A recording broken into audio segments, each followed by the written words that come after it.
श्री गुरु सारिखा असता पाठीराखा इतरांचा लेखा कोण करी राजयाची कांता काय पीक मागे मनाची आतोगे सिद्धी पावे. प्रस्तुत प्राप्तस्थळी कीर्तनरूपी सेवेकरिता निवडलेला अभंग विठोबाचे लाडके भक्त कैवल्य सम्राट श्री संत ज्ञानेश्वर महाराज यांचा हा चारचरणाचा उत्कृष्ट असा अभंग आहे.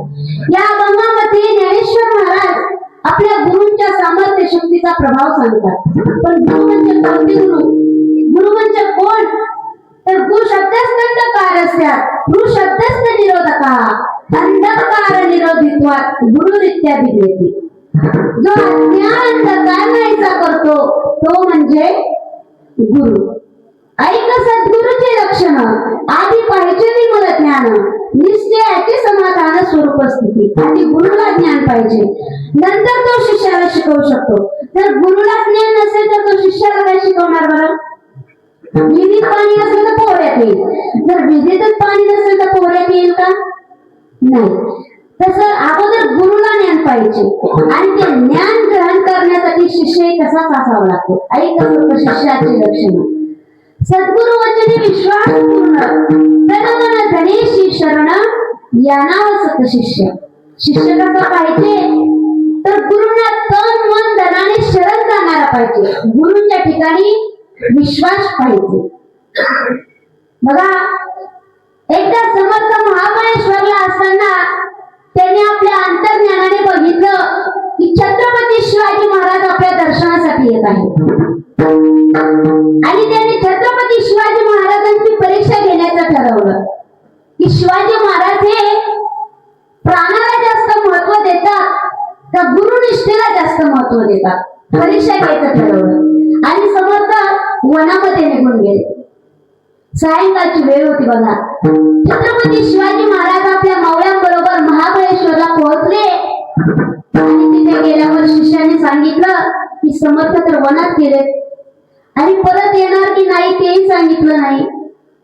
आणि छत्रपती शिवाजी महाराजांनी निश्चय केलेला होता की जोपर्यंत गुरूंचे दर्शन होत नाही, जोपर्यंत समर्थांचं दर्शन होत नाही, भेट होत नाही, तोपर्यंत अन्न ग्रहण करायचं नाही, जेवण करायचं नाही. आणि शिवाजी महाराज आपल्या मावळ्यांना घेऊन गुरूंच्या शोधासाठी निघाले. समर्थांना शोधण्यासाठी निघाले वनाकडे. अमावास्येची रात्र होती. अंधार किट्ट पडलेला होता. श्वापद हिंस्र प्राणी जंगलामध्ये फिरत होते आणि शिवाजी महाराज पुढे चालत आहेत आणि मावळे मागे चालत आहेत. मावळे एकमेकांना म्हणू लागले, अरे बाद झाला आजचा प्रवास, गुरु महाराजांना आपण उद्या शोधूया. पण शिवाजी महाराजांना म्हणायची कोणाची हिंमत होत नव्हती, कुणाची ताकद होत नव्हती. मावळ्यांनी मशाली पेटवल्या आणि गुरु महाराजांना शोधत आहेत. पण गुरु महाराज काही सापडत नाहीत. गुरु महाराजांची काही भेट होत नाही. आणि मग छत्रपती शिवाजी महाराज पुढे चालत आहेत आणि अचानक वाघाची डरकाळी कानावर आली आणि कानावर आल्यानंतर सर्व वातावरण शांत झालं. आवाज शांत झाला आणि त्या शांत वातावरणामध्ये हे प्रभू ऐक, हे प्रभू, हे रामा सोडव मला या यातनांमधून, वाचव मला, आवाज आला. आणि हे शब्द शिवाजी महाराजांच्या कानावर पडल्यावर शिवाजी महाराजांना वाटलं की हे शब्द, हा आवाज आपल्या गुरूंचा आहे. पण म्हटले मला भास होत आहे का खरंच गुरु महाराजांचा आवाज येत आहे. परत पुढे चालत आहे आणि परत तोच आवाज येतो, हे प्रभू ऐक, हे प्रभू, हे रामा सोडव मला या यातनांमधनं, वाचव मला या यातनांमधून.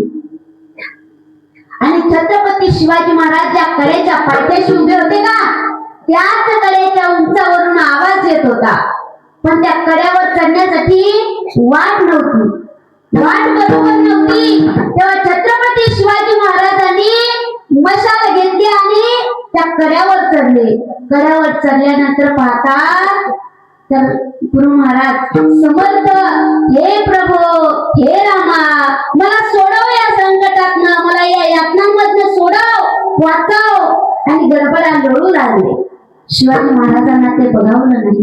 शिवाजी महाराज जवळ गेले, हातातली मशाल ठेवली बाजूला आणि आपल्या गुरुच्या अंगांवरनं हात फिरवला आणि म्हणतात, गुरु गुरु महाराज आपल्याला काय यातना होत आहेत मला सांगा, कृपा करून मला सांगा की आपल्याला काय यातना होत आहे.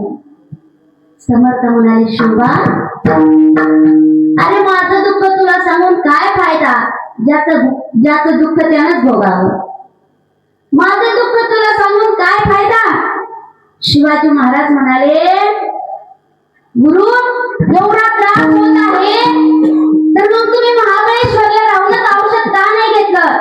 समर्थ म्हणाले, शिवा अरे या यातनेवर एकच औषध आहे आणि ते म्हणजे कोणतं, तर वाघिणीचं दूध.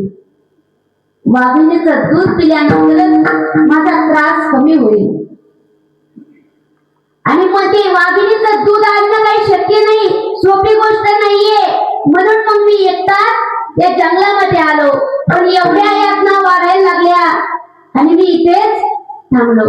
शिवाजी महाराज म्हणाले की गुरु महाराज काही काळजी करू नका, मी घेऊन येतो वाघिणीचं दूध. समर्थ म्हणाले, अहो तुम्ही राजे आहात, तुम्हाला राज्य सांभाळायचं आहे. शिवाजी महाराज म्हणाले की काय झालं, एक शिवभद्र गुरुच्या सेवेसाठी गेला तर काय हरकत आहे. समर्थ म्हणाले, लाख महिने तरी चालतील पण लाखांचा पोशिंदा जगला पाहिजे. आणि शिवाजी महाराज वाघिणीचं दूध आणण्यासाठी जातात. पण मनामध्ये एकच विचार, दूध आणायचंच वाघिणीचं, आपल्या गुरूंसाठी वाघिणीचं दूध आणायचं. पण मनामध्ये विचार केला नाही की वाघीण जर भेटली तर ती मला खाईल, ती मला त्रास देईल. पण विचार केला नाही, एकच विचार, दूध आणायचं म्हणजे आणायचं. आणि छत्रपती शिवाजी महाराज जंगलामध्ये गेले आणि जात असताना गुहेसमोर गेले आणि त्या गुहेत अंधारामध्ये डोळे लुकलुकत होते. बघा, डोळे लुकलुकत होते आणि शिवाजी महाराजांच्या लक्षात आलं की ज्या आरती पिली या ठिकाणी आहे त्या आरती वाघिणी जवळपास असली पाहिजे. आणि असा विचार करत असताना तेवढ्याच वाघिणीची डरकाळी कानावर आली आणि त्या वाघिणीने पाहिलं. तिला वाटलं की आपल्या पिलांचा आता कोणीतरी शिकार करणार आहे, आपल्या पिलांच्या जीवाला धोका आहे. म्हणून तिने शिवाजी महाराजांचा गळा पकडला. पण शिवाजी महाराज काही साधे नव्हते. त्यांनी आपल्या कौशल्याने ते सोडवलं आणि त्या वाघिणीची प्रार्थना करू लागले, हे देवी, माझ्या गुरूंना एवढे यातना होत आहेत आणि त्याच्यावर औषध म्हणून फक्त तुझं दूध आहे. तुझं दूध मला पाहिजे, मी तुझ्या पिलांना काहीही करणार नाही. आणि काय सांगावं महाराज, ती वाघिणीने आपलं क्रोध रूप, उग्र रूप सोडून दिलं आणि एखाद्या गायीसारखी शिवाजी महाराजांजवळ उभी राहिली. आणि शिवाजी महाराजांनी त्या वाघिणीचं दूध काढलं. आणि दूध घेऊन येणार की समोर समर्थ उभे होते.